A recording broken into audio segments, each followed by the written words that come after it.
Zero-emission vehicle mandate comes into force today, with the government requiring 22% of all new car sales to comprise of zero-emission vehicles. I think that should say comprise zero-emission vehicles. And if you think that sounds tough, the threshold will rise annually with a target of 100% of new car sales being electric by 2035. Now, this is key.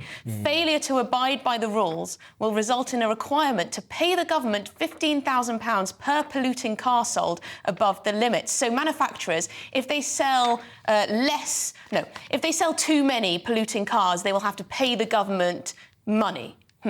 OK, well. Let's try and work all of this out. Joining us now is James Court, the CEO of the Electric Vehicle Association England. And thank you for making the time for us this afternoon. I suppose there is wide sort of understanding of the 2035 ban on petrol and diesel vehicles. Perhaps what there's less general understanding on is the taper to get there. What's the reasoning behind that, in your view? So, I mean, we're starting from a base of around 16-17% last year of cars, and we need to get to 22% this year.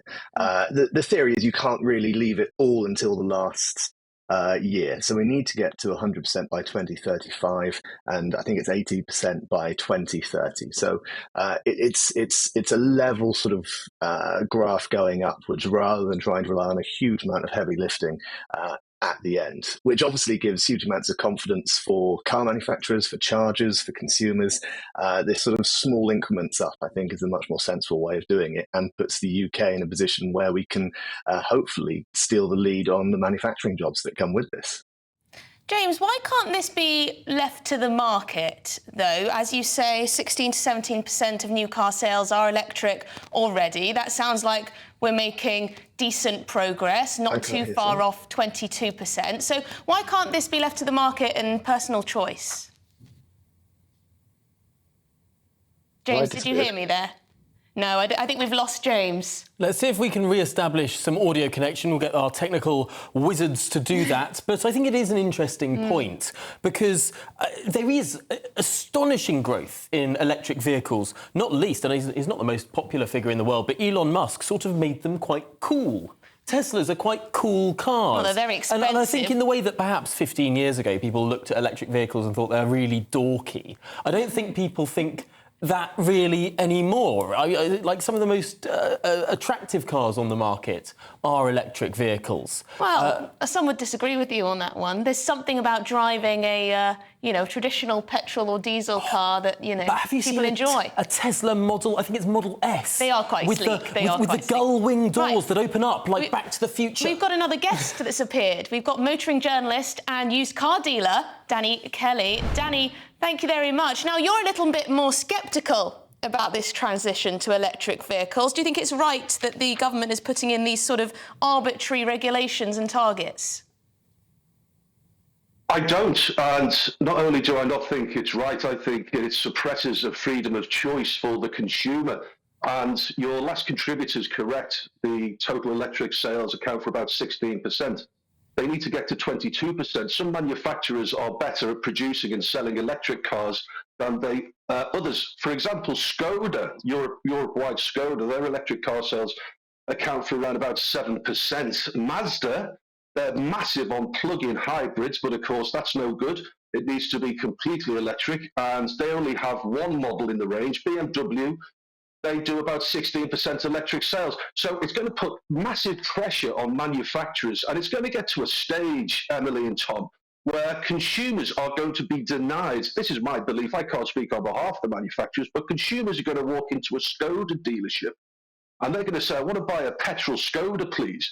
But the salesman is going to say to them, well, unfortunately, we're not going to sell you one because we haven't hit our 22% target. Danny, by your logic as well, many car manufacturers who aren't so efficient at making electric vehicles could simply go out of business or move to countries and manufacture cars in countries where there aren't these rules. Look, Emily, I'm in business myself, and if I know that it's going to cost me £15,000 as a punishment because I haven't hit my target and I want to sell someone a diesel Skoda. I'm simply not going to produce right-hand drive petrol or diesel Skodas because I'm going to go out of business. It's all academic potentially as well, Tom and Emily, because if Keir Starmer doesn't deal with the next general election, he's going to row back on the 2035 anyway. He's going to take it back to 2030. So this is all academic. I don't know how the manufacturers are going to feel about it, but it's bad for the consumer. It's counterintuitive to what we stand for in this country, and that's being fair and reasonable when we want to purchase something that we want to purchase. Danny, is it the case that everyone in the world is doing this? Of course, the European Union's bans are all 2035. Our ban was originally 2030. It caused quite a lot of consternation when Rishi Sunak delayed it for 5 years, taking us more in line with the EU, making that taper less steep. Isn't this just the way that the world's going? Without a doubt, it's the way that the world is going, but whether the consumer wants to follow it is completely different, Tom.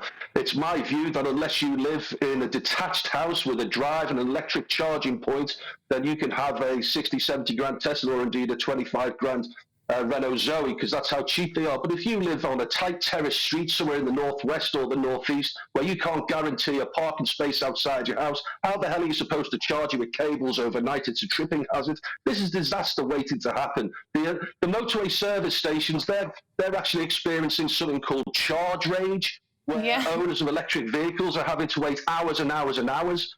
And unless the infrastructure is there, it's all very well talking a good game. But from a consumer's point of view, I take you back to a consumer's point of view. The choice needs to be there. And if you're forced into buying an electric car, you need to know that you're going to be able to charge it. And at the moment, that just isn't in place.